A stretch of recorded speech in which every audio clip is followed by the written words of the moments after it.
மொழி பற்றினை விட மொழி உணர்ச்சியே அதிகம் உள்ள ஒரு கூட்டமாய் தமிழினம் தமிழகத்தில் வாழ்ந்து கொண்டிருக்கிறது.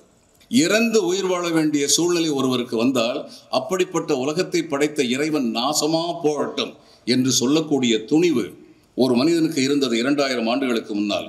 இறந்தும் உயிர் வாழ்தல் வேண்டின் பறந்து கெடுக உலகை ஏற்றையான் என்று கூறிய நான் வள்ளுவன். அதைத்தான் பாரதி திருப்பி சொன்னான். தனி மனிதனுக்கு குணவிலை எனில் ஜெகத்தினை அழித்திடுவோம் என்று சொன்னான். ராமனின் கல்யாண குணங்களை மட்டுமே உறக்க முழங்கிய கம்பனின் முன் தான் ஆண்ட நாட்டினை சூதில் பணையம் வைத்த தருமனை தேயம் வைத்திழந்தான், சிச்சி சிறியோர் செய்கை செய்தான் என்று சாடிய பாரதி இமயமென உயர்ந்து உளர்கின்றான். உழைத்து உழைத்து இழைத்தவனே, பொறுத்து பொறுத்து பொறுமை பூத்தவனே, நீ உயர்த்து உயர்த்து உரிமை குரலை என்றவர் ஜீவானந்தம். பாலின்றி பிள்ளை எழும், பட்டினியால் தாயெழுவாள், வேலையின்றி நாம் விடுவோம், வீடுமுச் சூடுமடும் என்று தொழிலாளர்களின் அவலத்தினை சுட்டி காட்டியவர். பாரதியார் சந்திர மண்டலத்தியல் கண்டுதலியும் சொன்னார். இதை எல்லாரும் படிச்சிருக்காங்க. ஆனால் அடுத்து ஒரு வார்த்தை சொன்னார். அதுதான் அந்த வார்த்தை தான் அற்றைத்தமிழருடைய தொடர்ச்சி. அடுத்து என்ன சொன்னார்? பல 100 ஆண்டுகளுக்கு முன்போ சில 1000 ஆண்டுகளுக்கு முன்போ நாம் எங்கிருந்தோம், நம் பழமை எத்தகையது என்பதனை அறிய வேண்டிய தேவை என்ன? தன் பழமையை தன்னை அறிதலை நோக்கி ஏன் பயணிக்க வேண்டும்? ஒரு மனிதனோ ஒரு குழுமமோ அல்லது ஓர் இனமோ முன்னேற்ற பாதையில் செல்ல வேண்டின் அதற்கு முதல் படி தன்னை அறிதல் ஆகும். இந்த தன்னை அறியும் முயற்சி வாழ்ந்து கொண்டிருப்போர் தம் வரலாறு அறியும் பொழுதில் அவர்களை விழிப்புற வைக்கும். வீழ்ந்து பட்டோமே என்று தளர்ச்சி அடைவோரை அவர்தம் முந்தைய பண்பாட்டு பெருமைகளை, பீடு நிறை மாண்பு நிறை வாழ்க்கையினை நினைவு கூர்ந்து வீறு கொண்டு எழ வைக்கும். பல்வேறு அரசியல் மற்றும் சந்தர்ப்ப சூழ்நிலைகளால் இந்தியாவின் தமிழ்நாட்டில் வாழும் தமிழர்களும் பல புலம்பெயர்ந்த தமிழர்களும் தமிழர் என்ற தங்கள் அடையாளத்தை நிலைநிறுத்திக் கொள்ள பெரும்பாடுபட வேண்டிய காலகட்டத்தில் இருக்கும் இந்த சூழ்நிலையில் அற்றை தமிழரின் பண்பாட்டு செழுமை என்ன?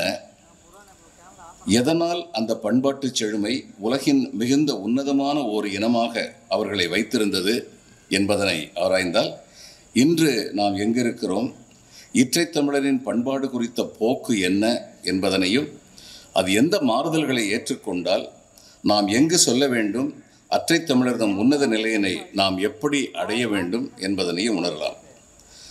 நம் முன்னோர்களின் பண்பாட்டு செழுமையை பற்றி நாம் அறிவதற்கான பழந்தமிழ் இலக்கியங்கள் ஏறக்குறைய கிமு 2ஆம் நூற்றாண்டிலிருந்து கிபி 3ஆம் நூற்றாண்டு வரையான காலகட்டங்களில் இயற்றப்பெற்றதாக அறியப்படும் 10 பாடு 8 தொகை. அறியப்படும் என்றுதான் சொல்ல முடியும். ஏனென்றால் இன்று அப்படி அறியப்பட்டிருக்கிறது. இன்னும் அகழ்வாய்வுகள் நிகழும் பொழுது இவை இன்னும் பின்னோக்கிய காலத்தைச் சேர்ந்தவை என்ற ஒரு கோட்பாட்டிற்கும் நாம் வரலாம்.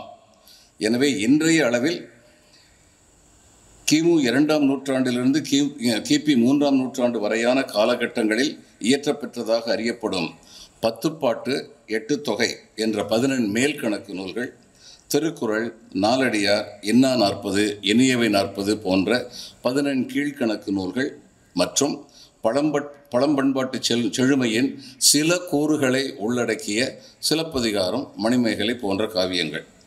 நான் ஒவ்வொரு சொல்லையும் மிக ஆழமாக உணர்ந்து பயன்படுத்துகிறேன். பழம் பண்பாட்டு செழுமையின் சில கூறுகளை உள்ளடக்கியவை தான் சிலப்பதிகாரமும் மணிமேகலையும். எல்லா கூறுகளையும் உள்ளடக்கவில்லை. The deterioration started at that time. எங்கே இருந்தோம் என்ற நிலை மாறி இன்று இருக்கிறோமே, இந்த நிலையை நோக்கிய பயணம் சிலப்பதிகாரம் மணிமேகலை காலத்திலேயே துவங்கிவிட்டது. இவற்றை தவிர நம் நாட்டு அகழ்வாராய்ச்சிகள் மற்றும் கல்வெட்டுக்கள், இவற்றோடு பிற நாட்டு கல்வெட்டுக்களும் அகழ்வாராய்ச்சிகளும் சில 1000 ஆண்டுகளாய் தமிழர் நடத்திய கடல் பயணங்கள் மற்றும் கடல்வழி வணிகத்தினை பற்றி கூறும் தகவல்களும் நம் தொன்மையினை பற்றி உரைப்பனாகும். இவை அனைத்தும் அற்றை தமிழரின் பண்பாட்டு செழுமையையும் அதற்கிணங்க நடந்த அவர்களது மாண்புமிகு வரலாற்றினையும் விரித்து கூறும். கையில் உள்ள நூல்களிலிருந்து சில உதாரணங்களின் மூலம் அற்றை தமிழரின் பண்பாட்டினை வாழ்வாங்கு வாழ்ந்த முறையினை பார்ப்போம். சங்ககால இலக்கியங்கள் என்று அழைக்கப்படும் பழந்தமிழ் இலக்கியங்கள், நான் அவற்றை சங்ககால இலக்கியம் என்று சொல்வதில்லை. என்ன, சங்கம் என்பதே ஒரு தமிழ் சொல் அல்ல. பிற்காலத்தில் சமணர்கள் சங்கம் வைத்திருந்தார்கள். அதன் காரணமாக சங்கம் என்ற சொல் தமிழ் சொல்லாக ஏற்றுக்கொள்ளப்பட்டது. எனவே பழந்தமிழ் இலக்கியங்களுக்கு for want of a better word என்று ஆங்கிலத்தில் சொல்வார்கள், சங்க இலக்கியங்கள் என்று சொல்கின்றார்கள். எனவே இந்த பழந்தமிழ் இலக்கியங்கள் காதலையும் போர்த்திறத்தையும் மட்டுமே சொல்லி இருப்பதாக பரவலாக உள்ள ஓர் கருத்து கற்றறிந்தவர்களால் கூட வன்மையாக மறுத்து கூறப்படவில்லை. அகநானூறு என்று சொன்னால் அகநானூறு இல்வாழ்க்கையை பற்றி, காதல் வாழ்க்கையை பற்றி கூறுகிறது, புறநானூறு நம் போர்த்திறமையை பற்றி கூறுகிறது என்றுதான் பொதுவாக அறியப்பட்டிருக்கிறது. ஆனால் அப்படி இல்லை. புறநானூற்றை மட்டுமே பார்த்தால் கூட மனித மாட்சி, நீர் மேலாண்மை, கற்றவர் சிறப்பு, மழலையர் போற்றல், முறையாக அரசாளும் நெறிமுறைகள் என்ற பல கோட்பாடுகள் குறிப்பிடப்பெற்று இருக்கின்றன. இவை அனைத்தினும் மேலாய் அனைத்துலகும் அனைத்து மானிடரும் எம் அங்கம் என்று உணர்ந்து தெளிந்ததும் அற்றை தமிழர்தம் போக்காய் வாழ்வியல் நெறிமுறையாய் இருந்ததும் கூறப்பட்டிருக்கிறது. ஒரு கவிதை, புறநானூற்றில் உள்ள ஒரு கவிதையில் என்ன சொல்லப்பட்டிருக்கிறது? மனித மாட்சிக்கான மிகச்சிறந்த உதாரணம். உருவரும் சிறுவரும் ஊழ்மாறு உய்க்கும் அறத்துறை அம்பியின் மான மரப்பின்றி. இதற்கு என்ன பொருள் என்றால், மூத்தவர்களையும் சிறுவர்களையும் இலவசமாக இக்கரையிலிருந்து அக்கறை கொண்டு சேர்க்கும் ஓடம் போல் என் பாட்டின் நாயகன் எல்லோருக்கும் உதவும் கொள்கை கொண்டவன் என்று கடும்பனூர் கிழான் பற்றி பாடும்போது நன்னகனார் உரைப்பது புறநானூறு 381வது பாடல். மன்னர்களை பற்றி புகழும்போது சற்று மிகுந்த உரைகள் காணப்படலாம். நிச்சயமாக இந்திரனை சந்திரனை என்று கூறுகின்ற ஒரு குணம் தோன்றலாம். ஆனால் அதற்கு உதாரணமாக சொன்ன அந்த ஓடக்காரனை பற்றி மிக உரை எதுவும் இல்லை. உண்மையாக பார்த்த ஒரு ஓடக்காரன். அந்த ஓடக்காரன் என்ன செய்தார்? சிறுவர்களுக்கும் வயோதிகர்களுக்கும் என்னுடைய ஓடத்தில் பயணம் செல்லும் பொழுது நான் காசு வசூலிப்பதில்லை என்ற இந்த கொள்கை பழந்தமிழர் வாழ்வின் ஓர் அங்கமாக இருந்தது என்பது அற்றை தமிழர் இளையோருக்கும் முதியோருக்கும் காட்டிய பரிவுக்கும் பண்பு நலனுக்கும் சான்று. இந்த நீர் மேலாண்மை, இதை பற்றி வள்ளுவர் எவ்வளவோ சொல்லியிருக்கிறார். அதற்கும் முன்னால் என்றால் வள்ளுவம் 18 கீழ்கணக்கை சேர்ந்தது. அதற்கு முன்னால் இருந்தது 18 மேல் கணக்கு. புறநானூற்றில் சொல்லப்பட்டிருக்கிறது, அடுவோர் செழிய இகழாது வல்லே நிலநெளி மருங்கின் நீர்நிலை பெருட்க தட்டோர் அம்ம இவன் தடோரே தள்ளாதோர் இவன் தள்ளாதோரே. அதற்கு என்ன பொருள்? மழையை மட்டும் நம்பி வாழும் புன்சை நிலங்களில் விளைச்சல் உறுதி இல்லை. எனவே நிலைத்த நீர்வளத்தை பெருக்குவது மன்னனின் முதல் கடமை என்று குடப்புலவியனார் பாண்டியன் நெடுஞ்செழியனுக்கு அறிவுறுத்துகிறார். இது புறநானூற்றுடைய 18வது பாடல். இந்த கற்றார் சிறப்பு, கற்றவர்களை எப்படி மதித்தார்கள் ஆள்பவர்கள், இதுதான் ரொம்ப முக்கியம். நான் மேற்கு வங்கத்தில் பணிபுரிஞ்சுக்கிட்டு இருந்தபோது ஹவுராங்கிற மாவட்ட ஆட்சியராக இருந்தேன். இந்த ஹவுரா மாவட்டம் பாலத்தை தாண்டினா ஹவுராலேருந்து கல்கத்தாவுக்கு போயிடலாம். அதனால் நாங்கள் போயிடுவோம் எப்போ வேணாலும். அங்கே முதலமைச்சர் பார்க்குறதுக்கு அப்பாயின்மெண்ட்லாம் கேட்க வேண்டியதில்லை. ஜாய் அப்படின்னு ஒரு பிஏ இருந்தார் முதலமைச்சருக்கு. நான் போனோடனே ஜாய்கிட்ட கேட்பேன், ஜாய் சிஎம் ஃப்ரீயாக இருக்காரா, ஏதாவது விசிட்டர்ஸ் இருக்காங்களா, இல்லை ஃபைல் பார்க்குறாரா, இல்லை, சரி அப்போ நான் போகிறேன் அப்படின்னு சொல்லிட்டு உள்ளே போயிடும். அவ்வளோதான், வேறு எந்த விதமான அப்பாயின்மெண்ட்டும் கிடையாது. அப்போ ஒரு தடவை நான் போகும்போது கொஞ்சம் பதட்டத்தோட சிஎம் முதல் மந்திரி ஜோதிபாசு அந்த நீங்கள் அந்த வழியில் நிப்பாட்டிடாதீங்க, நான் எங்கே இறங்குவோம், கார் எங்கே இறங்குமோ அந்த இடத்து வரைக்கும் அவருடைய கார் வரணும், வந்த உடனே கீழே நான் ஆள் அனுப்புகிறேன், அவர் கூப்பிட்டு வரணும், நேராக யாரும் இங்கே தடுத்து நிப்பாட்டி விசாரிக்கக்கூடாது, நேராக என்னுடைய அறைக்கு வரணும் அப்படின்னு சொல்லிட்டு இருந்தார். அப்போ நான் கேட்டேன், யார் சார் நான் ஏதோ கவர்மெண்ட் ஆஃப் இந்தியாவிலேருந்து யாரோ சிஎம்ஏ மதிக்கிற அளவுக்கு ஒரு விவிஐபி வர்றாருன்னு சொல்லி, யார் சார் வர்றதுன்னு சொல்லி கேட்டேன். நம்ம கல்கத்தா பல்கலைக்கழக துணைவேந்தர் வருகிறார், அதுதான் கற்றவர்களுக்கு அளித்த சிறப்பு. அவர் வரும்பொழுது நான் எழுந்தேன், ஏன்னா அவங்க 2 பேரும் அதை பேச வேண்டிய விஷயம் இருக்குன்னு சொல்லிட்டு நான் எழுந்து, அப்போ நான் கொஞ்சம் பின்னாடி வரட்டுமா சார்னு கேட்டுக்கிட்டு இருந்த பொழுது இவர் உட்காந்து என்கிட்ட பேசிகிட்டு இருக்கார். கேட்டுக்கிட்டு இருந்தபோது துணைவேந்தர் வந்த உடனே முதல்வர் எழுந்து நின்று அவருக்கு கரம் கூப்பி வணக்கம் செலுத்தி அமர சொல்லிவிட்டு அப்புறம் சொன்னார். நான் மறுபடியும் கேட்டேன், சரி நீங்கள் கொஞ்சம் வெயிட் பண்ணுங்க அப்படின்னு சொல்லி என்னை வெளியில் அனுப்பி வச்சார். இது 2000 வருஷத்துக்கு முன்னாடி. தலையாலங்கானத்து செருவென்ற பாண்டியன் ஒரு நெடுஞ்செழியன் ஒருத்தர் இருந்தார். சின்ன பையனாக இருந்தபோது அவரை எதிர்த்து சேரர்கள், சோழர்கள் இவங்கெல்லாம் சேர்த்து வச்சு அவரை எதிர்த்து ஒரு யுத்தம் ஒன்று நடத்தினாங்க. வேளிர்கள்னு சொல்லி அவருக்கு சொந்தக்காரங்க ஒரு 7 வேளிர் இருந்தாங்க. தாயாதிகள்னு சொல்லுவோம்ல, அவங்களும் சேர்ந்துக்கிட்டாங்க. இல்லை தாயாதிகள் வந்து கரிகாலனுடன் காலத்தில், இவருக்கு வந்து சோழர்களும் சேரர்களும் மட்டும்தான் இவர் எதிர்த்து போரிட்டாங்க. அப்போது இவர் கற்றறிந்த மாணவர், இவற்றை வந்து புலவர்கள்ட்ட வந்து பாடம் படித்தவர், அதனால் கவிதை எழுத தெரியும். கவிதை மூலமாக சொன்னார். என்ன சொன்னார்? பகைவரிடமிருந்து என் மக்களை பாதுகாக்காவிடில் வரலாறு என்னை வசைபாடட்டும் என்று கூறிய தலையாலங்கானத்து செருவென்ற பாண்டியன் நெடுஞ்செழியன் அதற்கும் மேலாய் புலவர் பெருமக்கள் என்னை புகழ்ந்து பாடும் பெருமையை நான் இழப்பேனாக அப்படின்னு சொன்னார். ஓங்கிய சிறப்பின் உயர்ந்த கேள்வி மாங்குன் தலைவனாக உலகமுடு நிலைய பார்வுகள் சிறப்பில் புலவர் பாடாது வரைக என் நிலவரை அப்படின்னு சொன்னார். அதுதான் என்னுடைய மிக தாழ்ச்சியான ஒரு நிலையாக இருக்கும். என்னுடைய சொந்தக்காரங்க என்னை வந்து திட்டிட்டு போயிடலாம், என்னுடைய மக்கள் வந்து என்னைய கொடுங்கோலன்னு சொல்லிட்டு போயிடலாம், அதெல்லாம் தாழ்ச்சி. ஆனால் அதை விட ரொம்ப பெரிய தாழ்ச்சி என்ன? புலவர்கள் என்னை பாடாது நிற்பது. அப்போ கற்றவர்களுக்கு எப்படிப்பட்ட மரியாதை இருந்தது நம்முடைய அற்றை தமிழர் வாழ்க்கையில் அப்படின்னு சொல்லி தெரிஞ்சுக்கலாம். இந்த டாக்ஸேஷன் இன்னைக்கு படிக்கிறோம், வரி, அது முறையான வரியாக இருக்கணும், கொடுங்கோலை தவிர்க்கணும் அப்படின்னு சொல்லி அன்னைக்கு ஒரு புலவர் வந்து சொன்னார். அவர் என்ன சொன்னார்? காயினில் அறுத்து கவளங்கொழினே மாநிறைவு இல்லதும் பன்னாட்கு ஆகும் 100 சரியாயினும் தமித்துப்புக்கு உணனே வாய்புகுவதனினும் கால் பெரிது கெடுக்கும் அறிவுடை வேந்தன் நெறியறிந்து கொழினே கோடியாத்து நாடு பெரிது நந்தும் மெல்லியன் கிழவனாகி வைகளும் வரிசையறியா கல்லன் சுற்றமோடு பரிவுதவை எடுக்கும் பிண்டம் நச்சின் யானை புக்க புலம்போல தானும் உண்ணான் உலகமும் கெடுமே. இதுக்கு என்ன அர்த்தம்னா, அறுவடை செய்த நெல்லை யானைக்கு உணவாய் அளித்தால் ஒரு மா நிலத்து நெல், ஒரு மாங்கிறது ஒரு ஏக்கரில் 3ல் 1 பங்கு, ஒரு மா நிலத்து நெல் பல நாள் உணவாய் ஆகும். ஆனால் யானை வயலில் நுழைந்ததென்றால் வயலில் விளைந்த நெல்லில் யானை வாயில் சென்றதை விட அதன் காலால் அழிவதுதான் மிகுதி. முறையாய் வரி வாங்கும் மரபு தொலைத்து பெரும் தொகை வரி பெற முயலும் அரசன் யானை கால்பட்ட நிலம்போல் அழிவான் என்று பிசராந்தையார் பாண்டியன் அறிவுடை நம்பிக்கை ஆற்றும் அறிவுரை கற்றோர் வல்லமை மிக்க மன்னனுக்கு துணிந்து அறிவுரை கூறும் மறவராய் திகழ்ந்த நம் சமுதாயத்தை காட்டுகிறது. இது புறநானூறு 184வது பாடல். குழலினிது யாழினிது என்பர் தம் மக்கள் மழலை சொல் கேளாதார்னு வள்ளுவர் பின்னாடி சொன்னார். அதுக்கு முன்னாடி வந்து ஔவையார் சொன்னாங்க. என்ன சொன்னாங்க? யாழோடும் கொள்ளா பொழுதோடும் புணரா பொருளறிவாரா ஆயினும் தந்தையர்க்கு அருள் வந்தனவார் புதல்வர்தம் மழலை என் வாய் சொல்லும் அன்ன ஒன்னார் கடிமுதல் அரண்பல கடந்த நெடுமா நஞ்சி நீ அருளன் மாறே.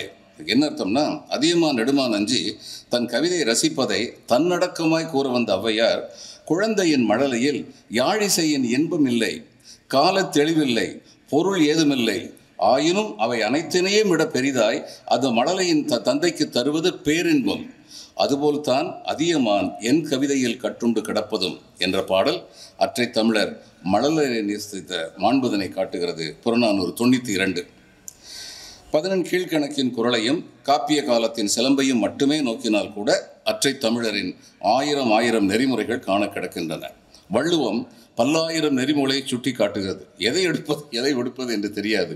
வள்ளுவத்தை பார்த்தோம் என்றால், எப்பொருள் யார் யார்வாய் கேட்பினும் அப்பொருள் மெய்ப்பொருள் காண்பதறிவு, இறந்தும் உயிர் வாழ்தல் வேண்டின் பறந்து கெடுக உலகு இயற்றியான், அல்லற்பட்டு ஆற்றாது அழுத கண்ணீர் அன்றே செல்வத்தை தேய்க்கும் படை, இடிப்பாறை இல்லா ஏமரா மன்னன் கெடுப்பார் இலானும் கெடும், முறை செய்து காப்பாற்றும் மன்னவன் மக்கட்கு இறையென்று வைக்கப்படும், பிறப்போக்கும் எல்லா உயிர்க்கும் சிறப்போவா செய்தொழில் வேற்றுமையான், இன்னும் எத்தனையோ கூறலாம். நெஞ்சை அள்ளும் சிலப்பதிகாரத்தில் காவியத்தின் துவக்கத்திலேயே இளங்கோவடிகள் இயற்கையின் கொடைகளும் நாம் வாழும் நகரமுமே நாம் போற்ற வேண்டிய முதன்மைகள் என்பதை கோடிடுகிறார். ஞாயிறு போற்றுதும் ஞாயிறு போற்றுதும், திங்களை போற்றுதும் திங்களை போற்றுதும், மாமழை போற்றுதும் மாமழை போற்றுதும், பூம்புகார் போற்றுதும் பூம்புகார் போற்றுதும் என்பது கவிஞர் கூற்று. அற்றை தமிழரின் பண்பாட்டின் சாரம் கணியன் பூங்குன்றன் ஒருவனின் பாடலில் மிளிர்கிறது. புறநானூறு 192. யாதும் ஊரே யாவரும் கேளீர் தீதும் நன்றும் பிறர்தரல் வாரா, பெரியோரை வியத்தலும் இளமே சிறியோரை இகழ்தல் அதனிலும் இளமே என்று கூறினான் கணியன் பூங்குன்றன் ஏறக்குறைய 2000 ஆண்டுகளுக்கு முன்னால். எனவே அற்றை தமிழர் கடல் கடந்து சென்று பொருள் சேர்த்தனர். அதற்கு மேலாய் மாண்புமிகு புகழ் சேர்த்தனர். ஈதல் இசைபட வாழ்தல் அதுவல்லது ஊதியம் இல்லை உயிர்க்கு என்ற வள்ளுவ இலக்கணத்தை பின்பற்றிய இலக்கியமாய் அவர்தம் வாழ்வு அமைந்திருந்தது. மனிதநேயம், மனித மாண்பினை போற்றுதல், மானிடத்தை முன்வைத்தல், போன்றவை அவரது ஆதி சுருதியாய் அடிநாதமாய் விளங்கியது. ஆங்கிலத்தில் சொல்வதென்றால் this is what it was, இதுதான் நம் அற்றை தமிழரின் வாழ்வு முறை. ஆனால் அதன் பின் மானிடத்தை பாடிய மனித நேயத்திற்கும் மேலாய் பிரபஞ்ச நேயத்தை கூறிய சான்றோர் தோன்ற ஏறத்தாழ 2000 ஆண்டுகள் தேவைப்பட்டன. இதற்கு இடைப்பட்ட காலம் முன்பு இருந்த நிலையை விட்டு இன்று இருக்கின்ற நிலையை நோக்கி சென்ற வேதனை மிகு பயண காலமாய் அமைந்தது. தமிழுக்கு இனிமையும் செழுமையும் சேர்த்த கம்பரும், மூவர் உள்ளடக்கிய நாயன்மாரும், ஆண்டாள் உள்ளடக்கிய ஆழ்வார்களும் இறைவனை முன்னிலைப்படுத்தியவர்கள். மனித தத்துவை பற்றிய சில கருத்துக்கள் அவ்வப்போது வெளிப்பட்டாலும் கூட அவரது பாடல்களின் கருப்பொருள் இறைவனடி சேர்வதே மனிதனின் மிக பெரும் பேறு என்றே கூறுவதாய் அமைந்திருந்தது. சில உதாரணங்களை காண்போம். அப்பர் என்ன சொல்கிறார்? மாசில் வீணையும் மாலை மதியமும் வீசு தென்றலும் வீங்கிட வேனிலும் மூசு வண்டரை பொய்கையும் போன்றதே ஈசன் எந்தை இணையடி நீழலே என்று கூறுவார். சம்பந்தர் சிக்கன பிடித்தேன் எங்களுந்தருளுவதினியே என்று கூறுவார். மாணிக்க வாசகர் புல்லாகி பூடாய் புழுவாய் மரமாகி பல்விருகமாகி பறவையாய் பாம்பாகி கல்லாய் மனிதராய் பேயாய் கணங்களாய் வல் அசுரராகி முனிவராய் தேவராய் செல்லான் என்ற இத்தாவர சங்கமத்துள் எல்லா பிறப்பும் பிறந்து இழைத்தேன் எம்பெருமான் மெய்யே நின் பொன்னடிகள் கண்டின்று வீடுற்றேன் என்று சொல்வார். ஆண்டாள் தூமணி மாடத்து சுற்றும் விளக்கெரிய தூபம் கமழ துயலனை மேல் கண்வளரும் மாமன் மகளே மணிக்கதவம் தாழ்திரவாய் மாமீர் அவளை எழுப்பீரோ நும் மகள்தான் ஊமையோ அன்றி செவிடோ அனந்தலோ ஏமப்பெருந்துயில் மந்திரப்பட்டாளோ மாமாயன் மாதவன் வைகுந்தன் என்றென்று நாமம் பலவும் நவின்றேலோர் எம்பாவாய் என்று ஆண்டாள் சொல்வார். பெரியாழ்வார் பல்லாண்டு பல்லாண்டு பல்லாயிரத்தாண்டு பல கோடி நூறாயிரம் மல்லாண்ட திண்டோள் மணிவண்ணா உன் சேவடி செவ்வி திருக்காப்பு என்று சொல்வார். குழலினிது யாழினிது தம் மக்கள் மழலை சொல் கேளாதார் என்று தம் குழந்தைகளை கண்டு உணர்ந்து பரவசப்பட்ட தமிழர்களை பாடிய சங்ககாலத்தின் பிற்காலம் இறைவனை குழந்தையாய் கண்டு துதிப்பதில் இன்பம் கண்டது. மாணிக்கம் கட்டி வைரம் இடைகட்டி ஆணிப்பொன்னால் செய்த வண்ணச் சிறுதொட்டில் பேணி உனக்கு பிரமன் வீடு தந்தான் மாணிக்குரலனே தாலேலோ வையம் அளந்தானே தாலேலோ என்று பெரியாழ்வார் திருமொழி சொல்வார். குலசேகரத்தாழ்வார் இறைவன் திருவடி அன்றி வேறு எதுவுமே பெரிதில்லை என்ற தத்துவம் குலசேகரத்தாழ்வார் பாடல்களில் திரும்ப திரும்ப ஒலிப்பதை காணலாம். செடியாய் வல்வினைகள் தீர்க்கும் திருமாலே நெடியோனே வேங்கடவா நின் கோயிலின் வாசல் அடியாரும் வானவரும் அறம்பயரும் கிடந்து எங்கும் படியாய் கிடந்து உன் பவளவாய் காண்பேனே என்பது குலசேகர ஆழ்வாரின் 4ஆம் திருமொழி. கம்பன் பாரதியாலே புகழப்பெற்ற கம்பன் யாவறிந்த புலவர்களே கம்பனை போல் வள்ளுவன் போல் இளங்கோவை போல் பூவிதனில் யாங்கனுமே கண்டதில்லை என்று கம்பனை புகழ்ந்திருக்கிறார் பாரதியார். தமிழ் இலக்கியத்தின் தலை செல்வர்களுள் ஒருவன், ஏத்துதற்குரியோன், இணையிலா கவிஞன், ஒன்பாவிற்குயர் கம்பனென உயர்ந்தோரால் புகழப் பெற்ற உறவோன், மிடியிலா புலமை பெற்ற மேதை, கவி சக்கரவர்த்தி என்ற அனைத்து அடைமொழிகளுக்கும் ஏற்ற அற்புத செம்மல். இயற்கை வருணனையாய் கம்பன் காடும் அயோத்தி நாடு எத்தனை அழகிய நாடு.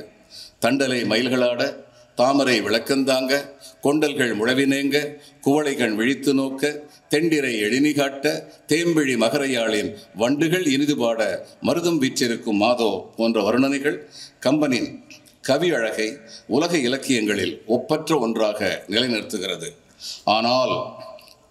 ஆனால் இடிப்பாறை இல்லா ஏமரா மன்னன் கெடுப்பாரானும் கெடும் என்று பாடிய வள்ளுவனுக்கு பின் தோன்றிய கம்பன் ராமனின் கல்யாண குணங்களை மட்டுமே சிலாகித்தான், ராமனின் பிழைகளை வலுவாய் காட்டவில்லை.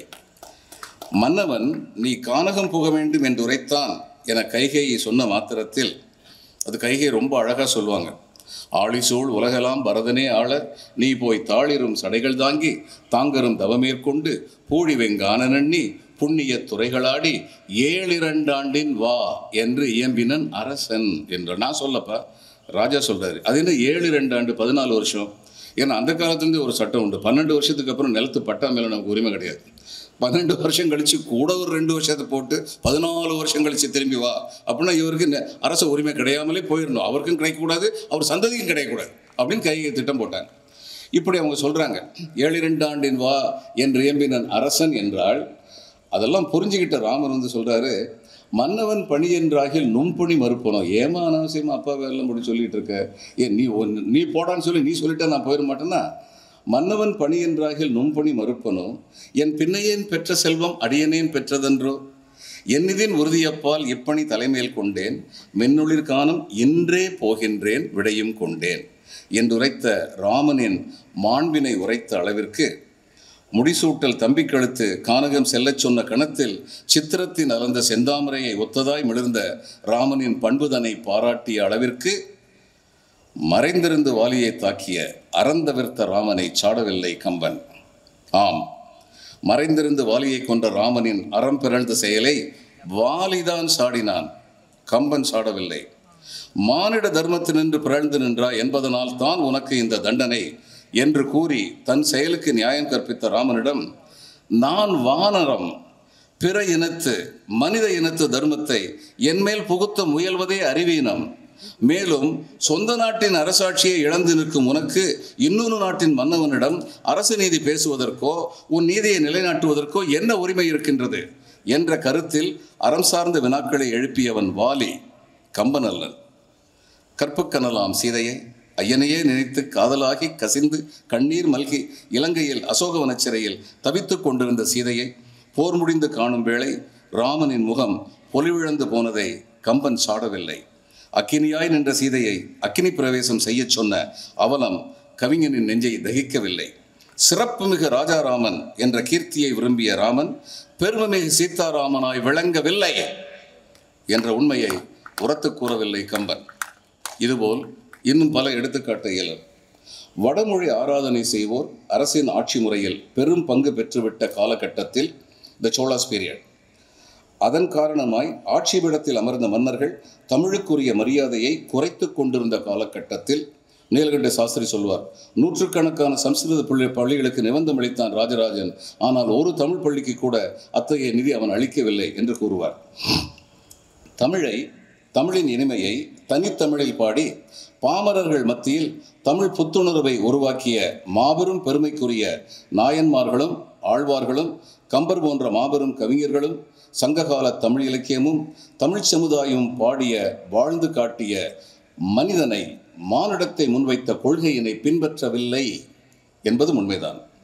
தமிழகம் ஆட்சி ஆற்றலை உலகுக்கு உணர்த்திய பெருமையும் தமிழகம் கடல் வணிகத்தை அதன் மூலம் தமிழகம் அடையும் பொருளாதார வலிமையை பாதுகாக்கும் தேவையை உணர்ந்த பட்டறிவும் அதன் காரணமாய் சீனத்துடனான வணிகத்துக்காக செல்லும் தமிழ் வணிகர் கப்பல்கள் நடுக்கடலில் சூறையாடப்படுவதை தடுக்க தவறிய முறையான வேண்டுகோள்களை புறந்தள்ளிய ஸ்ரீவிஜய பேரரசை போரிட்டு வீழ்த்திய பெருமையும் சோழர்களின் மறக்க ஒண்ணா மாபெரும் பெருமை.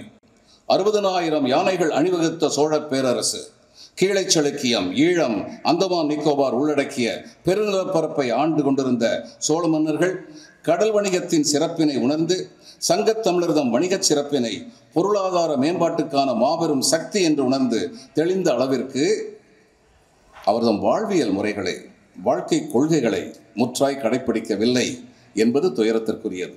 இடங்கை வலங்கையில் துவங்கி மக்களுக்குள் ஏற்படுத்தப்பட்ட சாதி சமய பிளவுகளை களையாததும் ஒருதலை பட்சமாய் உருவான நெறிகட்ட வழிகாட்டுதல்களை, கொலை செய்தாலும் உயர் சாதிக்கு கொலை தண்டனை அளிக்கப்படல் கூடாது போன்ற வேதனையான சட்டங்களை உருவாக்குதல் அல்லது ஆதரித்தல் போன்ற இழி செயல்களும் சோழர் ஆட்சியின் கரும்புள்ளிகள். தமிழின் மறுமலர்ச்சிக்கு காரணமாக திகழ்ந்த சமய புரவர்களையும் வைணவ பெரியவர்களையும் கவிச்சக்கரவர்த்தி கம்பனையும் குறைத்து கூறுதல் நம்முடைய நோக்கமன்று. பெரியோரை வியத்தலும் இளமே என்ற பூங்குன்றன் வழியில் நின்று செய்தன பாராட்டி செய்யாதன சொல்லி அவற்றை பகுத்துணர்ந்து எடுத்துரைப்பதே நம் நோக்கம்.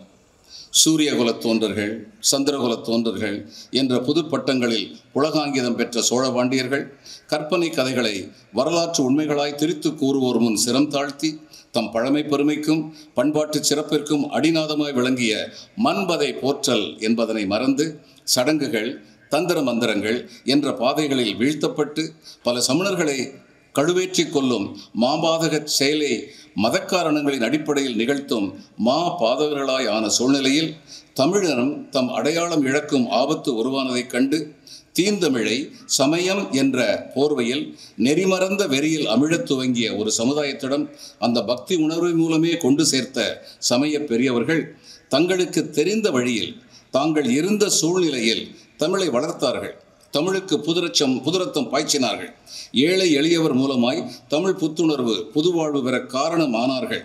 இது பாராட்டிற்குரியது, வாழ்த்தி வணங்கச் சொல்வது.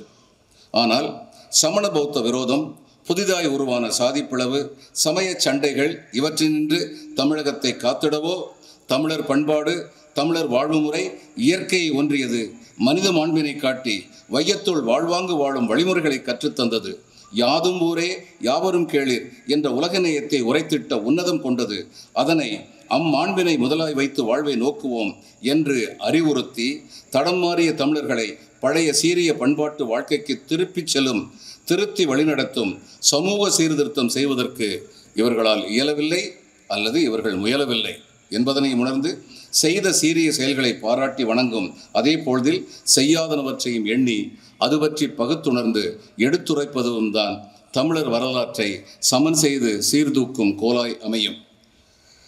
மானிடத்தை போற்றுவதிலிருந்து தடம் மாறிய போக்கு பக்தி இலக்கிய காலத்திற்கு பின்னும் தொடர்ந்தது. தமிழகத்தை ஆண்டவர்கள் மாறினார்கள்.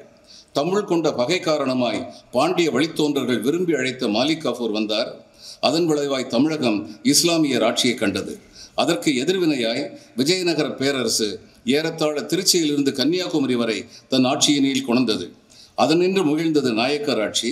அதன்பின் ஆற்காடு நவாபாய் சில காலம் முன்னிறுத்தி அதன்பின் முழுமுதல் ஆட்சியாளர்களாக மாறிய ஆங்கிலேயர் ஆட்சி அமைந்தது. ஆட்சிகள் மாறின, காட்சிகள் மாறவில்லை. மேன்மை கொண்டு மானிடத்தின் பெருமையினை சக்தியினை உணர்ந்து வாழ்ந்த ஓர் இனம் தன் பெருமை இழந்து பாமரராய் விலங்குகளாய் உலகனைத்தும் இகழ்ச்சி சொல்ல பான்மை கட்டு நாமமது தமிழர் என கொண்டு வாழ்ந்திடும் அவலம் தொடர்ந்தது. ஆம், சங்க காலத்தின் பின் மானிடத்தை பாடிய, மனித நேயத்திற்கு மேலார் பிரபஞ்ச நேயத்தை கூறிய அற்றை தமிழரின் பண்பாட்டு செழுமையின் வழித்தோன்றல்களான சான்றோர் தோன்ற ஏறத்தாழ 2000 ஆண்டுகள் தேவைப்பட்டன. காக்கை குருவி எங்கள் ஜாதி, நீள் கடலும் மலையும் எங்கள் கூட்டம் என்று முழங்கிய பாரதிதான் கணியன் பூங்குன்றனின் வழிமொழிந்து அதனை இன்னும் செழுமைப்படுத்திய சங்ககால பண்பாட்டின் தொடர்ச்சி.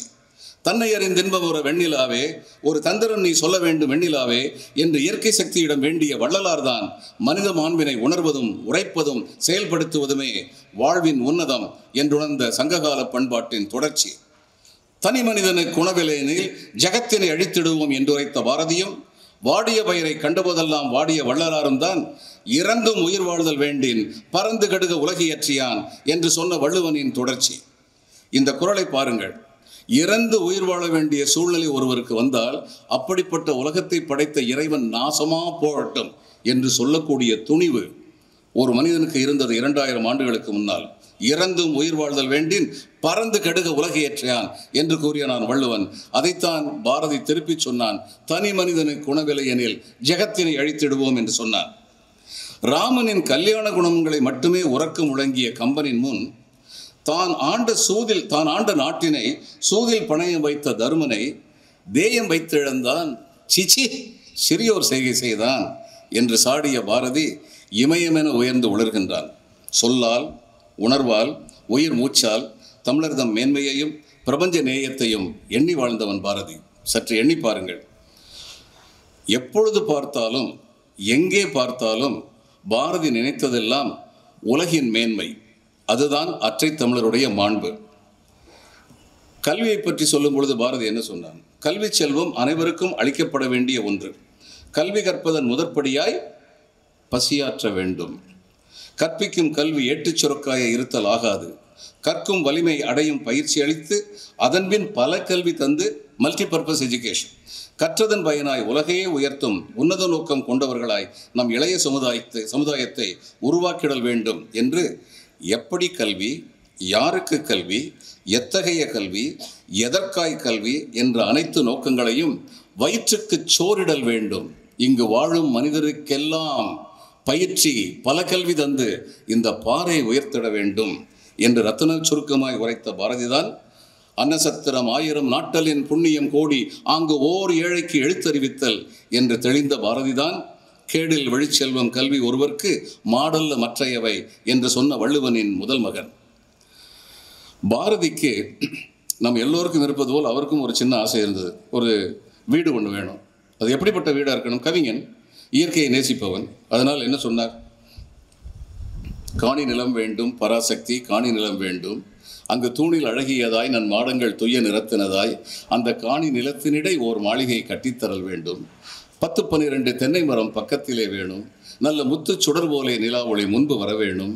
அங்கு கத்தும் குயிலோசை சற்றே எந்தன் காதில் பட வேணும். எந்தன் சித்தம் மகிழ்ந்திடவே நன்றாய் இளம் தென்றல் வர வேணும்.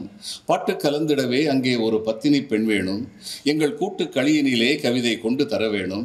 அந்த காட்டு வெளியினிலே அம்மா நின்றன் காவல் உற வேணும். எல்லாம் முடிஞ்சதே. ஒரு நிலம் வேணும், அதில் வீடு வேணும், கொஞ்சம் தென்னை மரம் இருக்கணும், இது பறவைகள்லாம் வரணும், பக்கத்தில் மனைவி இருக்கணும், சந்தோஷமாக இருக்கணும். அதுக்கப்புறம் நீ எனக்கு அருள் புரியணும். அந்த காட்டு வெளியினிலே அம்மா நின்றன் காவல் உற வேணும். எல்லாம் முடிஞ்சது. ஆனால் அவருக்கு அது முடியலை. இது எல்லாம் வந்தவுடனே என்ன செய்யணும்? எந்தன் பாட்டு திறத்தாலே இவ்வையத்தை பாலித்திட வேண்டும். அதுதான் பாரு. பாஞ்சாலி சபத்தை பாடினார். பாஞ்சாலி சபத்தில் ஒவ்வொருத்தராக இது பண்ணாங்க, சபதம் போட்டாங்க. நம்ம எல்லாருக்கும் தெரியும். பீமன் சொன்னான், சூதர் மனைகளிலே தன்னுடைய மனைவி வச்சு இழந்தோன்னு சொன்னார். சூதர் மனைகளிலே அன்னை தொண்டு மகளிர் உண்டு. சூதிர் பணையமின்றி அங்கு ஒரு தொண்டச்சி போவதில்லை. ஏது கருதி வைத்தாய் அன்னை, யாரை பணையும் வைத்தாய்? பூமி அரசரெல்லாம் கண்டே போற்ற விளங்குகின்றான். சாமி புகழனுக்கே வெம்போர் சண்டன பாஞ்சாலன். அவன் சுடர் மகளை அன்னை ஆடி இழந்து விட்டாய். தவறு செய்து விட்டாய் அண்ணே, தர்மம் கொன்று விட்டாய். சோதிர் படைத்ததில்லை அண்ணே, சூதிர் படைத்ததில் அண்ணே, சோரத்திற் கொண்டதில்லை. வீரத்தினால் படைத்தோம், வெம்போர் வெற்றியினால் படைத்தோம். சக்கரவர்த்தி என்றே மேலான் தன்மை படைத்திருந்தோம். போக்கென ஊர்கணத்தே எல்லாம் போக தொலைத்து விட்டாய். நாட்டையெல்லாம் தொலைத்தாய் அண்ணே, நாங்கள் பொறுத்திருந்தோம். மீட்டும் எமை அடிமை செய்தாய், மேலும் பொறுத்திருந்தோம். துருபதன் மகளே, திட்டத்துயனன் உடற்பிறப்ப இரு பகடை என்றாய். ஐயோ இவருக்கு அடிமை என்றாய். இது பொறுப்பதில்லை. தம்பி எருதிழல் கொண்டு வா, கதிரை வைத்திழந்தான் அண்ணன் கையை எரித்திடுவோம் அப்படின்னு பீமன் சத்தம் போடுறான். உடனே அர்ஜுனன் சமாதானம் சொல்கிறான். மனமாற சொன்னாயோ பீமா, என்ன வார்த்தை சொன்னாய், யாரை சொன்னாய்? கனமாறும் துருவதனார் மகளை சூது களியனிலே இழந்திடுதல் குற்றம் என்றாய். சினமான தீ அறிவை புகைத்தலாலே திரிலோக நாயகனை சிறந்து சொன்னாய். தர்மத்தின் வாழ்வதனை சூது கவ்வும், தர்மம் மறுபடி வெல்லும் எனும் இயற்கை மருமத்தை நம்மாலே உலகம் கற்கும் வழி தேடி விதி இந்த செய்கை செய்தான். கருமத்தை மென்மேலும் காண்போம், இன்று கட்டுண்டோம், பொறுத்திருப்போம். அவனை சமாதானப்படுத்தின அவனும் ஒரு சபதம் போட்டான். அவன் என்ன சபதம் போட்டான்? இந்த பாதக கர்ணனை போரில் மடிப்பேன். தீர்த்தன் பெரும்புகழ் விஷ்ணு, எங்கள் சீரிய நண்பன் கண்ணன் கடலானை, கார்த்தடன் கண்ணியன் தேவி, அவள் கண்ணிலும் காண்டிவ வெள்ளினும் ஆணை அப்படின்னு அவனும் சபதம் போட்டான். இதை பற்றி எல்லாரும் என்ன சொன்னாங்கன்னா, யார் யாரையெல்லாம் நம்பினார் அவர்? மகாவிஷ்ணுவை நம்பினார், மகா காளியை நம்பினார் அப்படின்னு சொன்னாங்க. இதுக்கு சரியான விளக்கம் கொடுத்த ஒரே மனிதர் ஜீவானந்தம் அவர்கள் தான். அவர் தான் சொன்னார், இந்த பாதக கர்ணனை போரில் முடிப்பேன்னு சொன்னோன்னு அவனுக்கு எதெல்லாம் அவனுக்கு துணையாக நிற்கும்? தீர்த்தன் பெரும்புகள் விஷ்ணு, எங்கள் சீரிய நண்பன், தோழமையின் வலிமை. கார்த்தடன் கண்ணியன் தேவி பாஞ்சாலி, அவள் கண்ணிலும் காண்டிவ வில்லினும் என் தோழன், என் குடும்பம், என் திறமை, இவைகளின் அடிப்படையில் இந்த பாதக கர்ணனை போரில் மடிப்பேன் அப்படின்னு சொல்லி அவர் சொன்னார். பாஞ்சாலி சொன்னாங்க, எல்லாருமே சபதம் சொன்னாங்க. இந்த பாடல் என்னது? பாஞ்சாலி சபதம். அப்போ பாஞ்சாலி சபதம் முடிஞ்ச உடனே இந்த பாடலையும் முடிஞ்சிருக்கணுமே. அவர் என்ன சொன்னார்?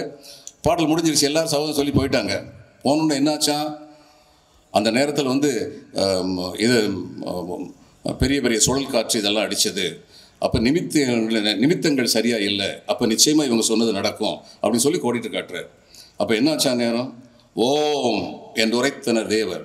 ஓம் ஓம் என்று உருமிற்று வானம். பூமி அதிர்ச்சி உண்டாச்சு. விண்ணை பூளிப்படுத்தியதாம் சுழல் காற்று. சாமி தர்மன் புவிக்கே என சாட்சி உரைத்தன பூதங்கள் ஐந்தும். நாமும் கதையை முடித்தோம். அப்படி போயிட வேண்டியதானே? முடிச்சிட்டார்ல. ஆனால் அதுக்கப்புறம் என்ன சொன்னார்? நாமும் கதையை முடித்தோம், இந்த நானிலமுற்றும் நல்லின்பத்தில் வாழ்க அப்படின்னு சொல்லி கடைசியில் சொன்னார். கடைசியில் தேவையானது உலகத்தில் எல்லாருமே நல்லா இருக்கணும். நான் அப்படின்னு சொல்லி ஒரு கவிதை அவர் சொன்னார். அது எல்லாருக்கும் ரொம்ப சிறப்பான பாரதியிட்ட இருந்த தத்துவத்தை காட்டுகின்ற ஒரு கவிதைன்னு சொல்லி அதை பற்றி சொல்லலாம். அதில் முதல்ல என்ன சொல்வார்? வானில் பறக்கும் புள்ளலாம் நான், மண்ணில் தெரியும் விலங்கலாம் நான், காணிழல் வளரும் செடியெல்லாம் நான், காற்றும் புனலும் கடலுமே நான் அப்படின்னு சொல்லுவார். அத்வைதா ஃபிலாசபி எல்லாமே காட் அண்ட் மேன் எல்லாம் ஒன்று தான், ஜீவாத்மா பரமாத்மா ரெண்டும் ஒன்று தான் அப்படின்னு. கடைசியில் என்ன சொல்கிறார்? முதல்ல வானில் பறக்கும் புள்ளலாம் நான், மண்ணில் தெரியும் விலங்கலாம் நான், காணிலில் வளரும் செடியெல்லாம் நான், காற்றும் புனலும் கடலுமே நான் சொன்னவர், நான் எனும் பொய்யை நடத்துவோன் நான், ஞானச் சுடர்வானில் மின்னுவோன் நான், ஆன பொருள்கள் அனைத்தினும் ஒன்றாய் அறிவாய் விளங்கும் முதல் ஜோதி நான். இதிலிருந்து என்ன சொன்னார்? நான் மானிடன், மானிடத்தின் மகத்துவம் தான் பெரிது. ரொம்ப சுருக்கமாக, ரத்தின சுருக்கமாக சொல்லியிருக்கார். பழந்தமிழர் போற்றி பாதுகாத்த கல்வி, வேளாண்மை, வணிகம், ஈகை, அறிவியல் போன்ற அனைத்து பண்பு நலன்களும் பெற்றவராய் தமிழர் மீண்டெழ வேண்டும் என்ற தனியாத தாகம் கொண்ட பாரதியே அற்றை தமிழர் போல் இற்றை தமிழரும் பொருட்செல்வத்தில் உயர வேண்டியது இன்றியமையாதது என்று உரைத்த பாரதியே அற்றை தமிழரின் தொடர்ச்சி. கங்கை நதிப்புறத்து கோதுமை பண்டம், காவிரி வெற்றிலைக்கு மாறு செய்குவோம், உழவுக்கும் தொழிலுக்கும் வந்தனை செய்வோம் என்று வேளாண்மையையும் தொழில் முனையையும் முதன்மைப்படுத்திய பாரதி, ஆலைகள் செய்வோம், கல்வி சாலைகள் செய்வோம், உண்மைகள் சொல்வோம், பல வன்மைகள் செய்வோம் அப்படியெல்லாம் சொன்ன பாரதி. அதுக்கப்புறம் ஒன்று சொன்னார், முக்கியமான விஷயம்.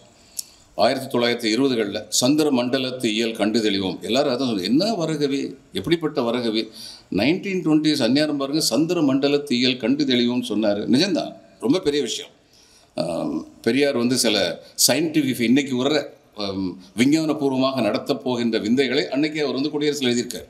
அதே மாதிரி இவர் பாரதியார் சந்திர மண்டலத்து இயல் கண்டு தெளிவோம்னு சொன்னார். இதை எல்லாரும் படிச்சிருக்காங்க. ஆனால் அடுத்து ஒரு வார்த்தை சொன்னார், அதுதான் அந்த வார்த்தை தான் அற்றை தமிழருடைய தொடர்ச்சி. அடுத்து என்ன சொன்னார்? சந்திர மண்டலத்து இயல் கண்டு தெளிவோம், சந்தி தெருப்பெருக்கும் சாஸ்திரம் கற்போம். இதுதான் உண்மையான வார்த்தை. சந்தி தெருப்பெருக்கிறது ஒரு சாஸ்திரம். பிறப்போக்கும் எல்லா உயிருக்கும் சிறப்பொவ்வா செய்தொழில் வேற்றுமையார். அதை இன்று மிக மிக அழுத்தமாக வள்ளுவனின் அடிவழியில் நின்று உரைத்தவன் பாரதி. ஆம், அற்றை தமிழர் வாழ்ந்து நின்ற பண்பாட்டின் தொடர்ச்சி பாரதியும் வள்ளலாரும் மட்டுமே ஆவர். தமிழர் 2000 ஆண்டுகளுக்கு முன்னால் வாழ்ந்து காட்டிய பண்பாட்டு செழுமையின் தொடர்ச்சி வள்ளலார் பாரதியிடம்தான் மீள் உருவாக்கம் பெற்றது. எங்கிருந்த நாம் இன்று எங்கிருக்கிறோம் என்பதனை உணர்ந்து தன்னை அறிந்து எங்கு செல்ல வேண்டும் என்ற பாதையை காட்டியவர்கள் வள்ளலாரும் பாரதியும் தான். அரசியல் மற்றும் சமுதாய வாழ்வில் அண்மை காலத்தில் வாழ்ந்த பல தலைவர்கள் இந்த பண்பாட்டின் பல கூறுகளை உள்ளடக்கியவர்களாக இருந்திருக்கின்றார்கள். அவற்றின் வெளிப்பாடுகளாக வாழ்ந்திருக்கின்றார்கள். சுதந்திரத்திற்கு முன்னால் காந்திஜியுடன் சேர்ந்து இங்கிலாந்தில் நடந்த வட்டமேசை மகாநாட்டில் கலந்து கொண்ட பெரியவர் இரட்டைமலை சீனிவாசன், பழந்தமிழ் பன்னிசையின் பெருமைகளை பற்றி உலகிற்கு எடுத்துரைத்த ஆபிரகாம் பண்டிதர், புத்தர் காலத்திற்கு பின்னால் இத்தகைய சமுதாய மாற்றம் நிகழ்ந்தது இவருடைய போராட்டத்தின் காரணமாகத்தான் என்று பாராட்ட பெற்ற, சுதந்திர போராட்டத்தின் பொழுது சமுதாய போராட்டத்தையும் சேர்த்து நடத்திய பெரியார், அவருடைய விடுதலை வேட்கையும் சமுதாய வேட்கையும் ஒன்று சேர்ந்து தமிழர்களுடைய மேன்மைமிகு பண்பாட்டு கூற்றினை மனிதர்களில் யாரும் எவருக்கும் தாழ்ந்தவர் இல்லை என்ற உண்மையினை உரத்து கூறியது. அரசியலில் எதிர்துருவமாக விளங்கிய ராஜாஜியும் பெரியாரும் பொது வாழ்வில் தூய்மை என்ற ஓர் உயரிய கொள்கையில் நெருப்பாக விளங்கியமை தமிழர் பண்பாட்டின் மேன்மைமிகு சான்று.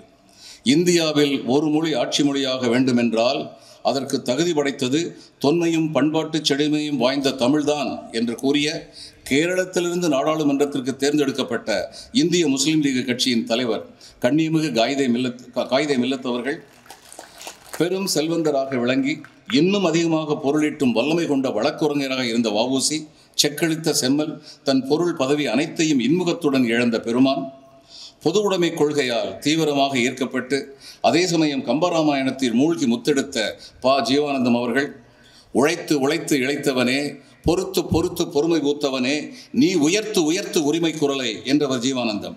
பாலின்றி பிள்ளையழும், பட்டினியால் தாயெழுவாள், வேலையின்றி நாம் விடுவோம், வீடுமுச்சூடுமழும் என்று தொழிலாளர்களின் அவலத்தினை சுட்டி காட்டியவர். எளியவர்களின் அவலநிலையை சுட்டிக்காட்டிய பெருந்தகையாளர்.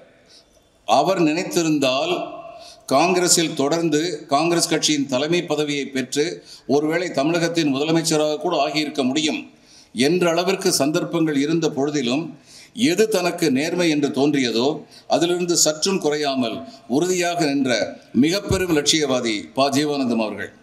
இன்றளவும் பொது வாழ்வில் தூய்மை கொண்ட கொள்கையில் தளரா உறுதி என்ற கோட்பாடுகளுடன் வாழ்ந்து கொண்டிருக்கும் பெரியவர் நல்லக்கண்ணு அவர்கள். ஏகாதிபத்திய எதிர்ப்புணர்வு, இந்திய விடுதலை வேள்வியில் நேதாஜிக்கு தோள் கொடுத்த துணைவனாக நின்ற துணிவு, வந்த பதவிகளை உதறித்தள்ளி பொது வாழ்வில் தூய்மை நெருப்பாய் வாழ்ந்து மறைந்த திரு முத்துராமலிங்க தேவர் அவர்கள். அரசியல்வாதி என்ற முறையிலும் தமிழக முதல்வர் என்ற முறையிலும் நேர்மையினை எள்ளளவும் விட்டுக் கொடுக்காத நிர்வாக திறமை மிகு தமிழகத்தின் முன்னாள் முதல்வர் ஓமந்தூர் ராமசாமி ரெட்டியார் அவர்கள். தமிழக முதல்வர் என்ற அளவில் எந்த ஒரு ஜாதி வேற்றுமைகளையும் பார்க்காமல் ஏழை பங்காளர் என்று அழைக்கப்பட்டதற்கு முற்றிலும் தகுதியாளராக வாழ்ந்த நேர்மையாளர் திறமைமிக்க நிர்வாகி திரு காமராஜ் அவர்கள். நேர்மை மற்றும் பெருந்தன்மை இவற்றை முதல் அடையாளங்களாக கொண்டு தன்னுடைய முதலமைச்சர் நாட்களை வகுத்து வாழ்ந்து மறைந்த அறிஞர் அண்ணா அவர்கள். தாழ்த்தப்பட்டோர், பிற்படுத்தப்பட்டோர் இவர்களுக்கான சமுதாய மறுமலர்ச்சி திட்டங்களில் சற்றேனும் சமரசம் தேடிக்கொள்ளாமல் முழுக்க முழுக்க முனைப்பும் உறுதியும் காட்டி உயர்ந்த நிர்வாகத்திலும் அரசியல் சாணக்கியத்திலும் இந்தியாவின் அனைத்து தலைவர்களின் மதிப்பையும் மரியாதையும் பெற்று விளங்கிய கலைஞர் என்று மக்களால் அன்புடன் அழைக்கப்பெற்ற திரு மு கருணாநிதி அவர்கள். வாடிய பயிரை கண்டபோதெல்லாம் வாடினேன் என்ற வள்ளலாரின் வாக்கிற்கிணங்க ஏழைப்படும் துயரை கண்டபோதெல்லாம் மனம் உருகி நின்ற எம்ஜிஆர் என்று மக்களால் அன்புடன் அழைக்கப்பெற்ற தமிழக முன்னாள் முதல்வர் திரு எம்.ஜி. ராமச்சந்திரன் அவர்கள். ஒரு கொள்கையில் சற்றும் விட்டுக் கொடுக்காமல் உறுதியாக நின்று செயலாற்றி வென்று காட்ட முடியும் என்று காட்டிய மறைந்த தமிழக முதல்வர் செல்வி ஜெயலலிதா அவர்கள். நாட்டுக்கு சேவை செய்ய நாகரிக கோமாளி வந்தான் ஐயா, சிரிக்க வைத்து சீர்திருத்தவே சிந்திக்கும் கோமாளி வந்தான் ஐயா போன்ற இனிய பாடல்களின் மூலம் சமுதாய சீர்திருத்த உணர்வுகளை தட்டி எழுப்பிய கலைவாணர் திரு என்.எஸ். கிருஷ்ணன் அவர்கள் என்று சமுதாய அரசியல் வாழ்வில் பங்கேற்ற இவர்கள் அனைவரிடமுமே நம் முன்னோர்கள் வாழ்ந்து காட்டிய பண்பாட்டின் பல்வேறு கூறுகள் இடம்பெற்றிருந்தன. எந்த கூறுகள் யாரிடம் இருந்தன, அவற்றை எந்த விதத்தில் பின்பற்ற வேண்டும் என்பதனை பற்றி ஆராயாமல் அவர்களின் முகங்களை பார்த்து பரவசப்பட்டு கொண்டிருப்பது அன்றி அவர்களிடமிருந்த மேன்மை மிக தனித்துவ குணங்களை பின்பற்ற வேண்டும். அதன் மூலம் நம் தமிழ் பண்பாட்டை, பழந்தமிழ் பண்பாட்டை மீட்டெடுக்க வேண்டும் என்ற உணர்வு இல்லாதவர்களாக இன்றைய தமிழர்கள் இருப்பது துர்வினை. அரசியல், சினிமா என்ற இரண்டு மட்டுமே தமிழர்களின் வாழ்வை முழுமையாக ஆதிக்கம் செலுத்தி வருவதால் இன்னும் பல துறைகளில் உலக அளவில் திறம் காட்டிய தமிழர்களை அறியாதிருப்பதும், அதன் காரணமாய் சரியானவர்களை வழிகாட்டிகளாக கொள்ளாமல் இருப்பதும் இன்றிருக்கும் மிக பரிதாபமான சூழ்நிலை. சுதந்திரத்திற்கு முன்னால் நோபல் பரிசு பெற்ற சர் சி வி ராமனை மறந்த தமிழர்கள் அண்மை காலத்தில் நோபல் பரிசு பெற்ற திரு வெங்கடேசன் அவர்களை பற்றி அறியக்கூட இல்லை. சதுரங்கத்தில் உலக அளவில் பலமுறை வென்று காட்டிய திரு விஸ்வநாத் ஆனந்த் பரவலாக தமிழக இளைஞர்களின் ஆதர்ச நாயகன் இல்லை. தன் உழைப்பு மற்றும் புத்தி கூர்மை என்ற இரண்டை மட்டுமே மூலதனமாக கொண்டு புலம்பெயர்ந்து ஆண்டிற்கு பல்லாயிரம் கோடி மதிப்பில் வணிகம் செய்யும் நிறுவனங்களுக்கு உரிமையாளர்களாக விளங்கும் துபாய் வாழ் லட்சுமணனையோ ஜப்பான் வாழ் லால்குடி நடராஜனையோ இன்றுள்ள இளைஞர்களுக்கு தெரியாமல் இருக்கிறது. ஆக மொத்தம் இன்று உள்ள நிலை என்ன? தமிழர்தம் வரலாற்றில் மிக கொடுமையான ஒரு தருணத்தில் வாழ்ந்து கொண்டிருக்கும் இற்றை தமிழர் தாய் வீட்டிலும் தாம் அனாதைகளாக்கப்படும் சூழ்நிலைகள் உருவாகி உரம் பெறுவதை முழுவதும் உணரா அறிவிலிகளாய் இருக்கின்றார்கள். தமிழர்க்கென இருக்கும் மிக பெரும் அடையாளம் அவரது மொழி. அந்த மொழிக்கு ஊர் விளைவிக்க ஊரார் தேவையில்லை, இவரே போதும் என்ற அளவிற்கு தமிழை மழலையர் பள்ளி துவங்கி முதுகலை படிப்பு வரை ஒதுக்கி வைக்கும் அவலம் இன்று தொடர்ந்து கொண்டிருக்கிறது. இற்றை தமிழரின் போக்கு வழியறியா போக்காய் சென்று கொண்டிருக்கிறது. பகுத்தறியும் பாங்கினை இழந்து மொழி பற்றினை விட மொழி உணர்ச்சியே அதிகம் உள்ள ஒரு கூட்டமாய் தமிழினம் தமிழகத்தில் வாழ்ந்து கொண்டிருக்கிறது. மறைக்கப்பட்டது வேதம், அதனால்தான் அதை மறை என்று பெயரிட்டனர் தமிழர். திறந்த நூலாய் திகழ்வது திருக்குறள். அதனை உலக பொது மறை என்று யாரோ சொல்ல இன்று வரை அதை கிளிப்பிள்ளைகளாய் திருப்பி திருப்பி சொல்லி கொண்டிருக்கிறது தமிழ்குடி. இந்த உலக பொது மறைன்னு சொல்றதை விட திருக்குறளை கேவலப்படுத்த யாராலையும் முடியாது. இது வேதம் சிலரால் மட்டுமே படித்துக் கொள்ள வேண்டும், சிலர் மட்டுமே கற்பிக்க வேண்டும் இருந்தது. ஆனால் திருக்குறள் அப்படி இல்லை. It's a open didactic document. ஒரு நண்பன் இன்னொரு நண்பனிடம் பேசுவது போல் அமைந்திருக்கிறது திருக்குறள்.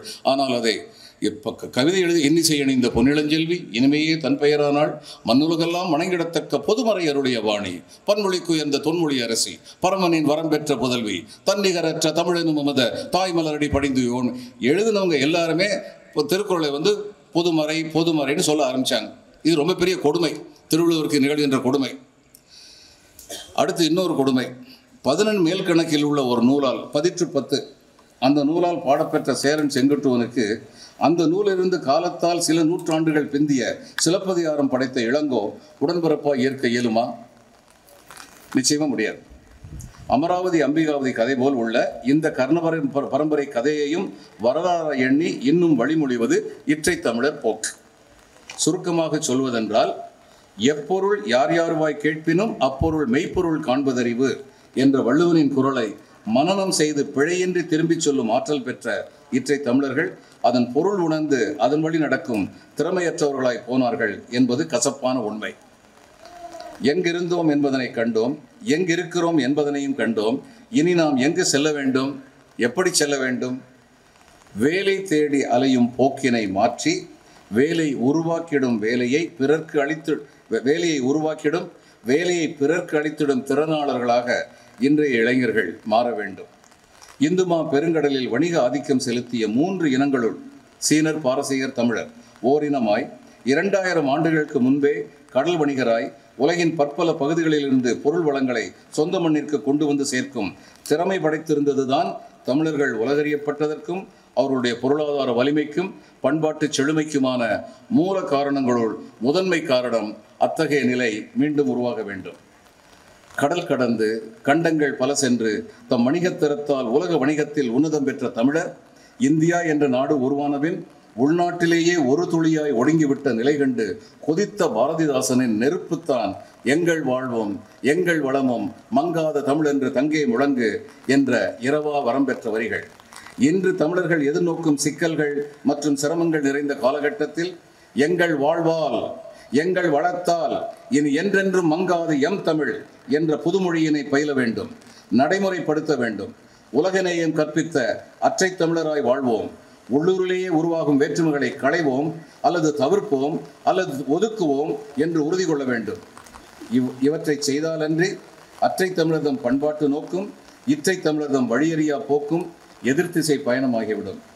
வீரத்தமிழன் வெறிகொண்டெழுந்தான், உறக்க கேட்டான், உயிரோ நம் தமிழ், அகிலம் கிழிய ஆமாம் என்றனர், ஒற்றுமை என்றான், நற்செயன் என்றனர். சொன்னவன் பாரதிதாசன். அதன் வழி நடக்க வேண்டிய கால கடமையினை உணர வேண்டியவன் இற்றை தமிழர். எனவே ஒன்றுபடுவோம், நம் முன்னோர் வாழ்ந்து காட்டிய பண்பாட்டு வழிநடப்போம், தமிழராய் வாழ்வோம், தமிழை வளர்ப்போம். நம் அனைவருக்கும் நமக்குள் வேற்றுமையில்லா பெருஞ்சொத்து தமிழ் ஒன்றே என்பதனை உணர்ந்து தமிழ் என்ற உணர்வை ஓர் உணர்வாக்குவோம். பொருளீட்டலும் பகுத்துண்டு வாழ்தலும் நம் பண்பாட்டு பெருமைகள் என்பதனை உணர்ந்து நடப்போம். 21ஆம் நூற்றாண்டு தமிழுக்கு புது யுகமாய் புவனியில் தமிழர்தம் புகழ் வளர்க்கும் யுகமாய் மலரும். நாம் நம் முன்னோர்கள் வாழ்ந்து காட்டிய பண்பாட்டின் வழி நடந்தால், நம் போக்கை ஒற்றுமை போக்காய் உருவாக்கி அதை நீடித்து நிலைக்க வைத்தால் இதுதான் நாம் செல்ல வேண்டிய பாதை. நன்றி, வணக்கம்.